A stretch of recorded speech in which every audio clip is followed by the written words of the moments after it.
Samuel, please give us a king, like the kings of other countries, to lead us and fight for us." A group of elders said to Samuel with serious expressions, "The Philistines are getting stronger, and our system of judges can no longer protect the people. The scattered tribes only bring weakness. We need a king." Samuel was the last judge, and Samuel's lips trembled slightly. He knelt in front of the altar, his voice full of sadness and prayer. "Lord, they are not rejecting me. They are rejecting you. Why are these people so stubborn? Have they forgotten that it was you who led them out of slavery, gave them land, and defeated their enemies? Now they are abandoning your rule and following a mortal king. Their stubbornness has not just appeared today. They have been turning away from me since the day they left Egypt. Listen to them, but tell them how a king will treat them." Samuel walked out of the temple and faced the waiting elders. His voice sounded like thunder. "You want a king? Fine, I will give you a king.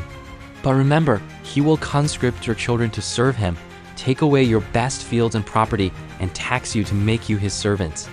At that time, you will cry out to the Lord for your choice, but he will not answer." But the elders still insisted on the need for a king. Samuel was silent for a long time, his eyes filled with deep regret. A few weeks later, Samuel met a young man named Saul in a small town in the tribe of Benjamin. The voice of God whispered in Samuel's heart, "This is the man I have chosen. He will lead my people." The next morning, Samuel took Saul to a quiet hillside. He took out the anointing oil from his sleeve and poured it on Saul's head with a solemn and authoritative tone. "The Lord has anointed you as the king of Israel. You will lead the people and save them from the hands of their enemies." Saul's expression was complicated, and his eyes showed shock and uneasiness. To strengthen Saul's faith, Samuel prophesied, "On your way home, you will encounter 3 signs to confirm it. Someone will tell you that the donkey has been found. Someone will give you bread, and a prophet will be with you, and the Spirit of God will descend upon you. These will make you understand that God is with you." A few days later, Samuel gathered everyone to confirm the king by drawing lots. When Saul was chosen, people found him hiding in the utensils. His modesty was surprising, but when he stood in the crowd, his tall stature and handsome appearance impressed everyone. Samuel announced loudly, "Look, this is the king that the Lord has chosen for you." The people cheered, "Long live the king!" Although Saul was filled with glory when he first ascended the throne, Samuel did not relax his vigilance. He knew that this was only the beginning. The desire for power in mortals would bring both glory and disaster, and Israel's future would move toward an unknown direction because of this decision. A few months later, the Ammonite king Nahash led a large army to besiege Jabesh Gilead. The ambitious king proposed outrageous terms, demanding that the people of Jabesh Gilead gouge out their right eyes if they were willing to surrender, in order to humiliate all of Israel. The people of Jabesh Gilead fell into despair and sent messengers to ask for help from other tribes of Israel, but they did not have much hope in their hearts. Saul, who was working in the field, heard the words of the messenger, and his eyes filled with unprecedented anger. At that moment, the Holy Spirit descended upon him, and he found a new strength in his anger.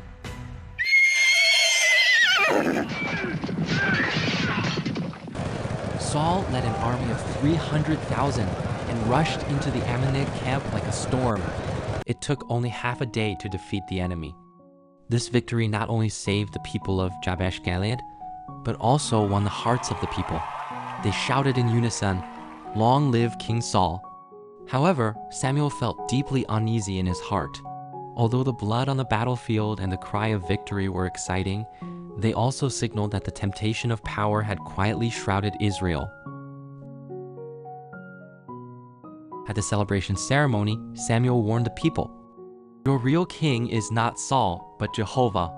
If you and the king fear God together, he will bless you. But if you abandon him and do evil, disaster will befall you and your king." To make the people understand his warning, Samuel raised his eyes to the sky and prayed,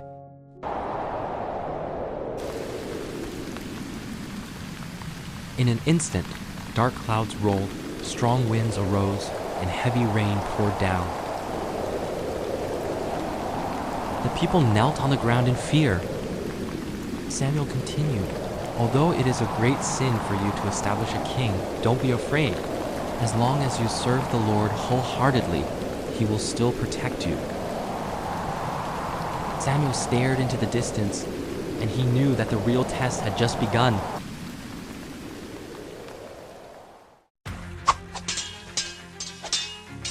A few years later, the Philistines returned, and Israel fell into crisis again.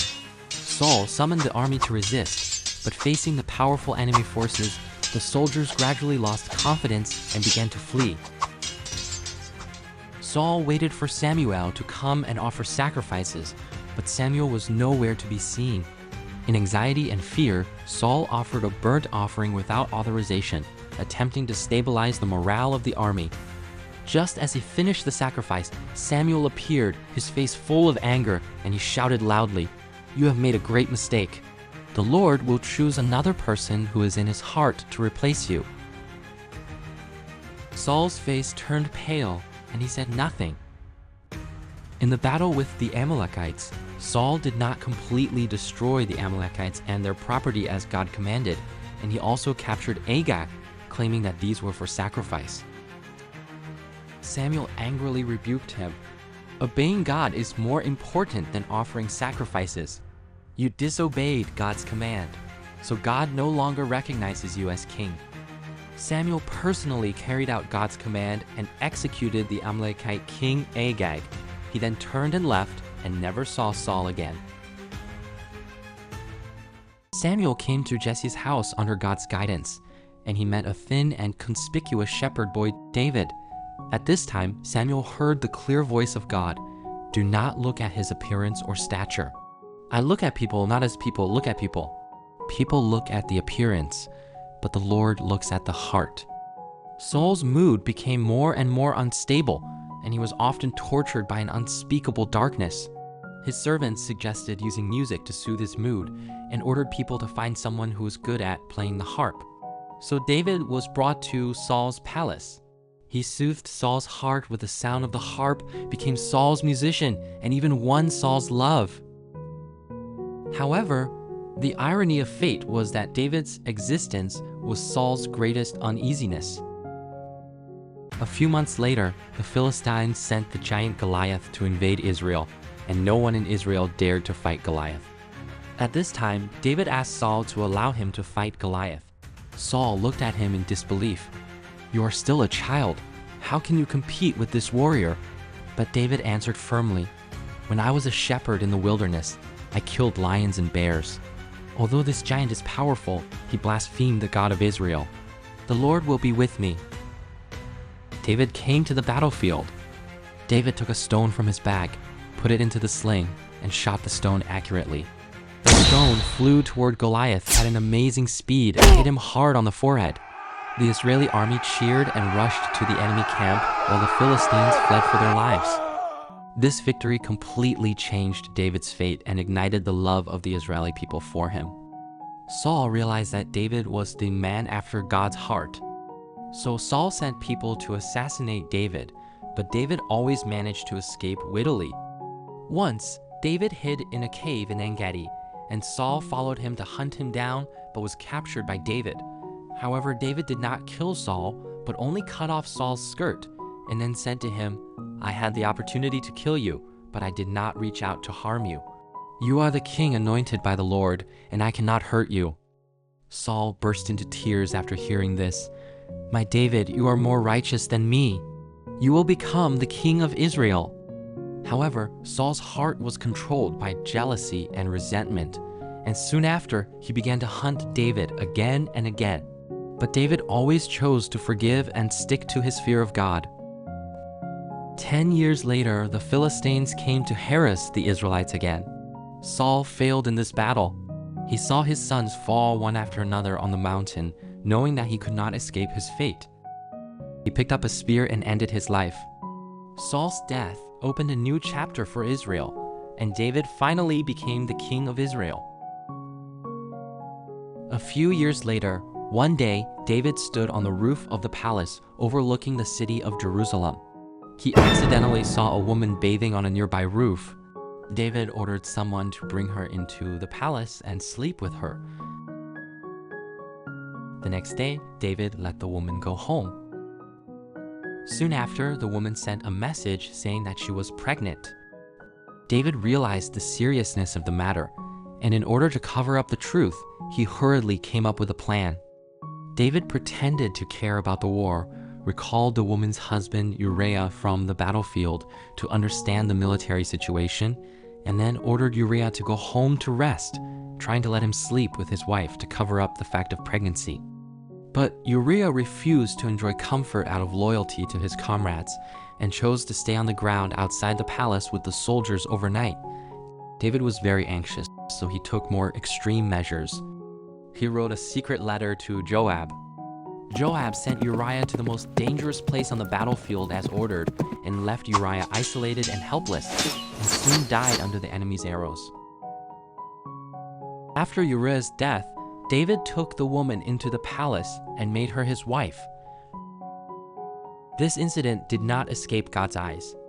David wrote Psalm 51 for his sins, deeply repented before God, and prayed for God's mercy and forgiveness.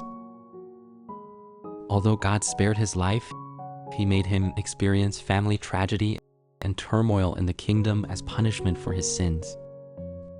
At the end of his life, David entrusted the future of the kingdom to his son Solomon. Under Solomon's rule, Israel entered an unprecedented prosperity. However, Solomon's marriage brought countless Gentile women. In order to please these wives and concubines, he built altars around Jerusalem and offered sacrifices to pagan gods.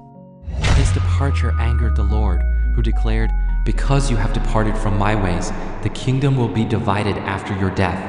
But for David's sake, I will keep one tribe."